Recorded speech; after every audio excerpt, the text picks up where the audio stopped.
Many intelligent and enterprising people are asking, where is Vosh? Where are the streams? Well, I had a headache.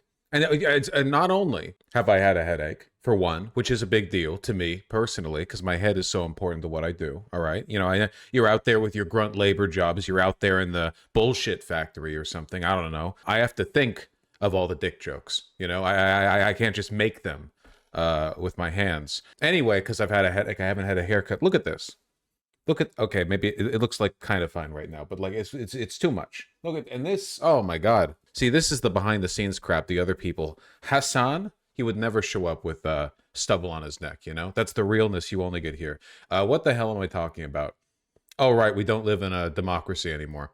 You guys see this? I love saying this. You guys see this? I hate it when chat asks me if I've seen something, but I love asking you guys if you've seen something. From the President of the United States, as always, I am going to lead a movement to get rid of mail-in ballots. And also, while we're at it, highly inaccurate, very expensive, and seriously controversial voting machines, which cost 10 times more than accurate and sophisticated watermark paper, which is faster and leaves no doubt at the end of the evening as to who won and who lost the election. We are now the only country in the world that uses mail-in voting. All others gave it up because of the massive voter fraud encouraged. We will begin this effort, which will be strongly opposed by the Democrats because they cheat at all levels never seen before, by signing an executive order to help bring honesty to the 2026 midterm elections. So this should be a good one. Obviously, the Constitution grants the states the power to decide how to run their elections. So I have no idea what approach they're going to take federally. Maybe he'll threaten to withhold federal funds to states that don't, I don't know, put Proud Boys at every voting site. I have no idea. We'll see what they do, I guess. Remember, the states are merely an agent for the federal government in counting and tabulating the votes. They must do what the federal government, as represented by the President of the United States, tells them for the good of our country to do. This is a lie. The states have the power to conduct these elections. It is true that the elections, the states can't decide to, for example, not count Republican or Democrat ballots. Like, there are limits to what they can do. But in terms of the way in which they decide to conduct their elections, the Constitution gives them broad latitude. But with their horrible radical left policies like open borders, men playing in women's sports, transgender, and woke for everyone, and so much more, Democrats are virtually unelectable without using this completely disproven mail-in scam. Elections can never be honest with mail-in ballots/voting, and everyone, in particular the Democrats, knows this. I and the Republican Party will fight like hell to bring honesty and integrity back to our elections. The mail-in ballot, he really got a lot less funny when he moved to Truth Social, right? Because he had to keep this bullshit constrained back on Twitter before Elon took over and gave blue checks the ability to write out leftist memes in every tweet. It's much more funny when he has to constrain it down to, what is it, 480 characters? I don't know what the limit is these days. The mail-in ballot hoax using voting machines that are a complete and total disaster must end now. Remember, without fair and honest elections and strong and powerful borders, you don't even have a semblance of a country. Thank you for your attention to this matter. Donald J. Trump, President of the United States of America. Nice. Okay. Well, there you go. That's good. It's good. Yeah, they're going to cheat like hell. The Republicans in 2026. They understand that their extremely marginal control over the House of Representatives is under threat. Not only is it under threat, it's like pretty likely to go. There's a reason why every time a GOP representative does a town hall, they have, banana peels and tomatoes thrown at them. It's not looking good for them. I don't know how much of a blowout you could really expect. I think the main problem with the Democrats is that this is a two-way problem, and it favors the Democrats in both directions, because the Republicans overwhelmingly are only popular because of Trump, right? Like, it is a cult of Trump. Support for other candidates is measured by their adjacency to Trump. When other candidates, other GOP candidates are running, whether it be for local office or for national office, they talk about how much they like Trump. That's their line. And on the other hand, with the Democrats, it's the opposite. Joe Biden and Kamala Harris are disproportionately unpopular relative to their they're non-presidential candidates, right? You know, like Slotkin won in a district that Trump won. We're not even talking like radical lefties or like, you know, Mamdani or whatever. I'm talking like regular by the book moderate corporate Democrats seem to be able to outperform, or at least did outperform, Kamala Harris in the previous election. Both of these things combined with the fact that Democrats did shockingly well in the last midterms, it kind of suggests that these midterms are going to go poorly for the Republicans. And obviously, like a big part of the whole unitary executive theory that they've been pushing for a while now is to eliminate the need for a complicit Congress, right? Like the goal in the long run is to make it so that they don't even need the House of Representatives in order to pass legislation, because everything is being done by executive order, and the courts don't stop them because the courts are, you know, GOP courts, right?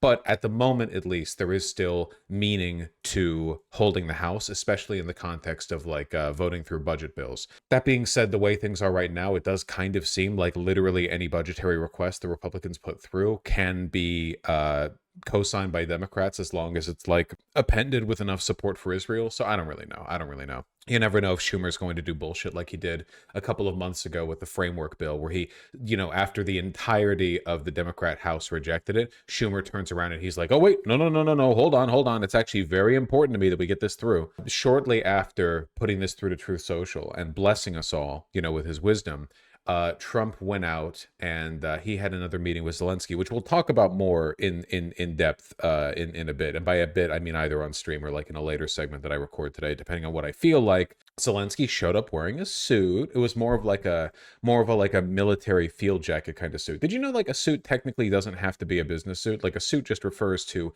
any top and bottom pairing of clothing that's cut from the same cloth. That's why we call it like a bathing suit, right?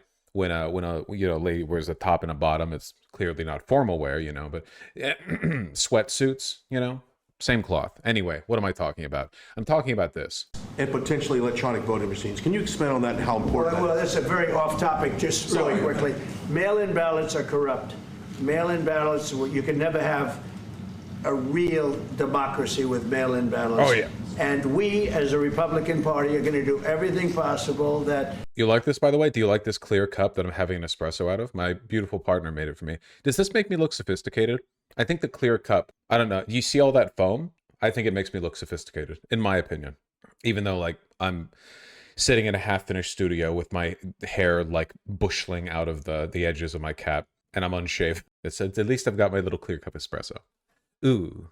We get rid of mail-in ballots. We're going to start with an executive order that's being written right now by the best lawyers in the country to end mail-in ballots because they're corrupt. And you know that we're the only country in the world, I believe, I may be wrong, but just about the only country in the world that uses them because of what's happened. Massive fraud all over the place. The other thing we want change are the machines. For all of the money they spend, it's approximately 10 times more expensive than paper ballots. And paper ballots are very sophisticated with the watermark paper and everything else. We would get secure elections. We'd get much faster results. The machines, I mean, they say we're going to have the results in 2 weeks.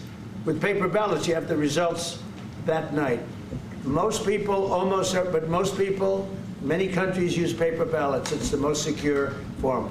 It is insane. You know, again, like, remember how he passed, was it, God, I'm actually blanking. Was it an executive order or was it a state that did this? The beginning of the, like, well, you need to show up with your driver's license and your name. I'm blanking on the name of this. Oh, I wish I had chat to fill in the gaps in my, like, Swiss cheese brain.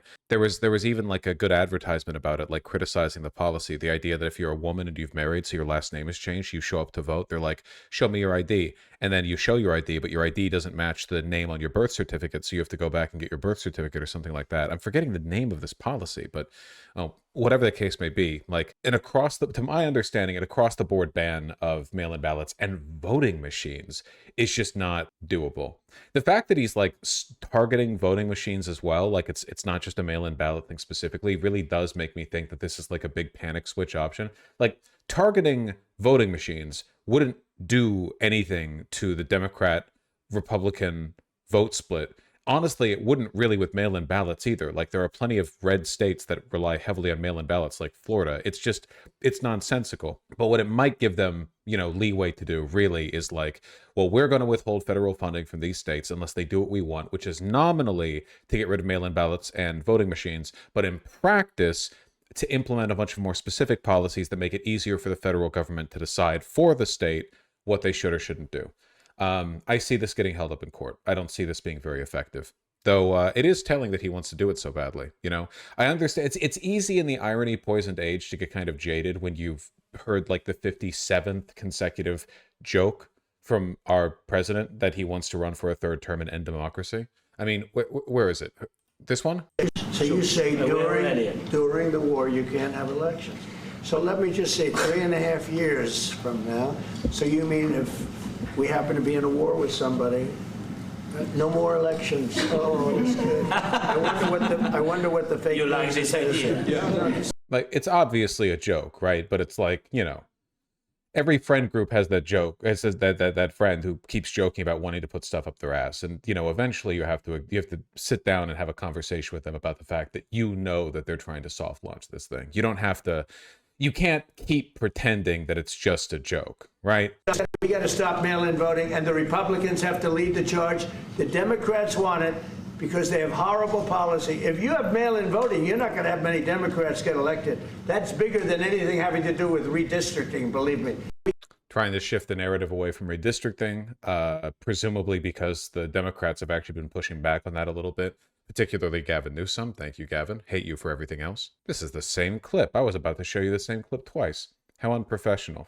Let me fix my camera a little bit here. I feel like I'm a little bit too down. That looks better. I think this looks better. I think it's been an improvement. Yeah, I don't know, folks. I'm a little bit too down here, too. Got to tilt my camera down a little bit.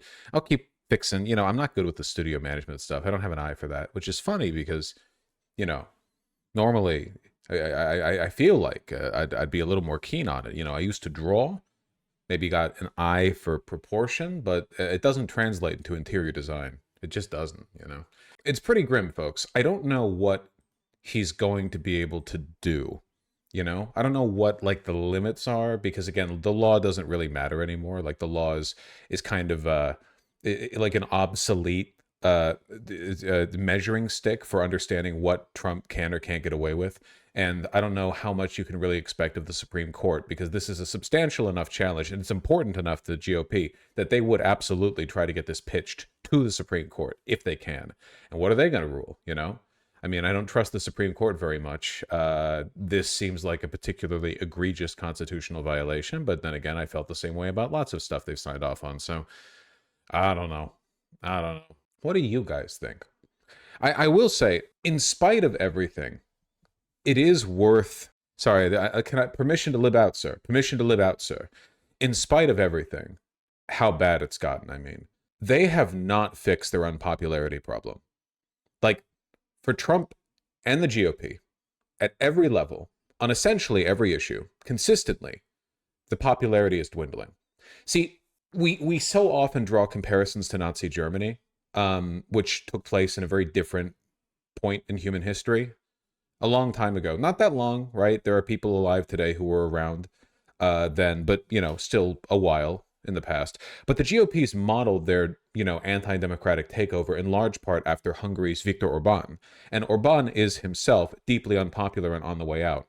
It seems, I keep calling it liberal fascism, right?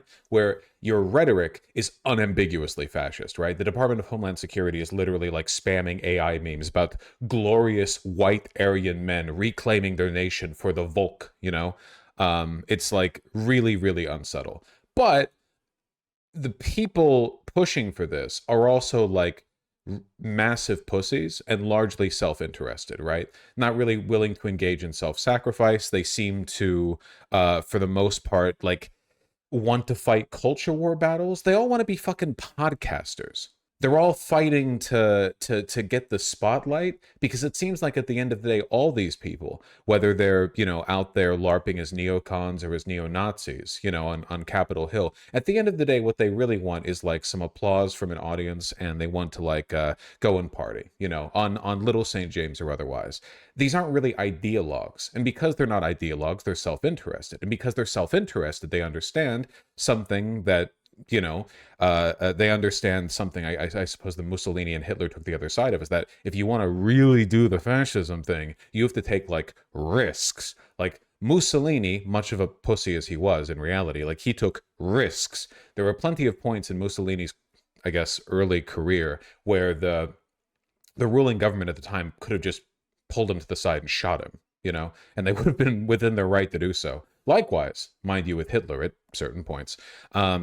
The closest we got was January 6th, but even in January 6th, like Trump immediately backpedaled and spent years afterwards, even to this day now, propagating the myth that January 6th was no big deal, which in a way I think is kind of a capitulation in itself. Minimizing the harm is bad, yes, but at the same time, saying that it was no big deal, oh, it was just like a fun little rowdy party, nobody got hurt, etc., is undermines that, like, I don't know, that like that fascist myth of Genesis, right? Because the true fascist would want to say, well, no, that was actually like a ritualistic sacrifice. That was like an offering of blood of real American men to mark the creation of a new state, a pure state, right? Like if you went back 100 years and something similar to that happened with Hitler, obviously the beer hall putsch, but let's say that Hitler did a January 6th, pretty much beat by beat. I promise you that in prison, Hitler would not write about how it was no big deal. It was set up by Antifa. It was actually totally legal. The Democrats lied, etc. The SPD lied. Hitler would write about how it was a blood sacrifice to pure the nation, right? And a Christ-like endeavor of self-sacrifice, right? In order to, wash Germany clean of its sins of liberalism and restore its purity and blah blah. This fascist bullshit that means nothing and says nothing but sounds impressive if you've never read a book before. They love doing that shit. Liberal fascism, right? They can't fucking commit, and neither could Viktor Orban. Maybe the biggest pride march in European history was held through Budapest just a few months ago. Some of my oomps were there, as a matter of fact. Europeans from all over the continent came. Hundreds of thousands of people marching through the capital city, the streets of a capital city that doesn't even, that thinks transgenderism is a mental illness. And it didn't stop them. And I don't think they will either. Trump and the Republicans are getting more and more unpopular over time. They can pull this bullshit with the midterms if they want. But the real killing blow, the real step they'd have to take to fix this problem, this dwindling popularity, this reduction in national will towards their interests, it would require, just to be clear, it would require them taking steps that I don't know they have the stones to make. So instead, you get these pissy culture war battles, you get this back and forth, you get this big, bold claims on social media, I'm going to end democracy. And then it turns out it's like an executive order that gets challenged and held up immediately in the courts. And if it does get implemented, it gets like countermeasured. Like past the point, the legalism is the foray of the liberal, right? Like past the point, the fascist dispenses away with the legalism and simply says like, well, you will follow these orders or you will die. That's the eventual line, right? And they've tested it. Tom Homan and Trump both tested it with Gavin Newsom, but Tom Homan and Trump backed down because, again, fucking hate the guy, but God bless him for this. Gavin Newsom basically said, if you have an issue with what I'm doing, come arrest me. Come on. Come to Sacramento, motherfucker. Come arrest me, you pussies. And Tom Homan and Trump both backed down. They were both like, well, maybe we won't go arresting these people. They threaten, but they don't do. Because actually trying to arrest the governor of California would be one of those like real risk moments. It would be one of those like, oh, we sent 10 federal agents. There are like 100 California state patrolmen outside of the Capitol building. And, Gavin Newsom is standing behind them with his arms folded, What are we going to do? We don't actually have any legal authority to arrest him. So do we try to break the line? Do we get more officers? That's scary, and they keep avoiding those fights. Sorry, I know I'm rambling. It's an interesting play-by-play. I keep saying everything feels like a pale facsimile of what it used to be. Everything feels like a shadow. And this feels like that too, But you still got to pay attention. You got to pay attention. I'll be back to streaming soon.